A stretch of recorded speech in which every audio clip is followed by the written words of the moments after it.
everyone! Welcome to my channel. This is Merls. Ngayon po ay tuturo ko po sa inyo kung ano-ano yung mga peculiarities ng katakana. Kore kara jogyo hajimitai to omoimasu.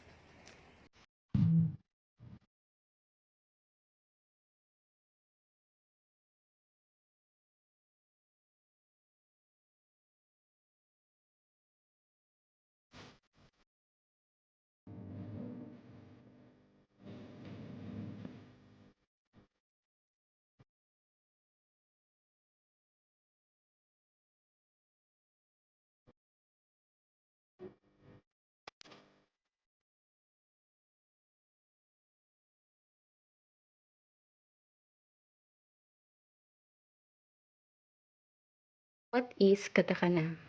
Katakana is mainly used for writing borrowed words and the names of persons and geographical places that can't be written in kanji. So, pag tayo po mga Pinoy, pupunta ng Japan, magtatrabaho, yung name po natin, mako-convert po yan into katakana. Peculiarities of katakana. First, long vowel. So, sa long vowel po ng katakana, may makikita po kayo sa word niya na may hyphen po yan siya. Ibig sabihin po nun is long vowel yan siya. For example, sausage, sausage. Sige, kato, kato. Sige, hita, hita. Kare, kare. So, dapat po, pag may hyphen po siya, so meaning long vowel po, dapat po yung pag-pronounce niya po, kailangan po ay naka-prolong. So, next guys, itong chart na po ito, hindi nyo po to siya makikita sa group ng goju-un, yu-un. It is frequently combined with other words to represent sounds. They don't have the sound in their language, so they are using the closest thing. The katakana on the former list are rare and you might not ever need to use them. So guys, may mga examples po ako dito. Hindi po siya complete, pero at least po magkakaroon po kayo ng idea kung saan po siya ginagamit. For example, violin, violin. Viola, viola. Stove, stove. Okay guys, yung katakana po, hindi po siya katulad ng hiragana na may mute vowels ng I and U. Ito po, lahat po sa katakana iibibigkas nyo po siya. Okay? Next is virosity. Virosity. Next, bokaru. Bokaru. Tsugi, typical. Typical. Together. Together.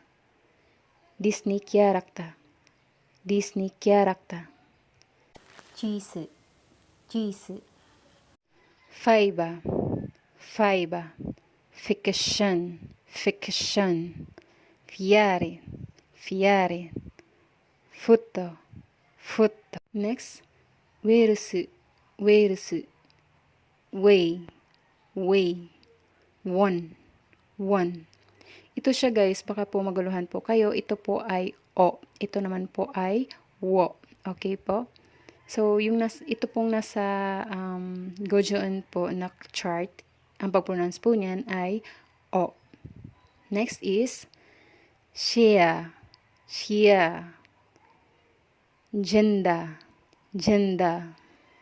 Next is double consonant. Ki, P, T, S, D, B, and G. Represented po yan siya ng chisay, tsu. Okay, pag nasa word po yan siya, bigkasin po ninyo siyang maigi. Okay, for example, sakka, sakka, jippa, jippa, jittoragu, jittoragu. Discussion, discussion, gudduraku, gudduraku. Nub, nub. Iabag, iabag. Okay, and the last one is letter with the same sound cannot be interchanged. So, dapat po kabisado po natin ang katakana po. Okay? So, we're done.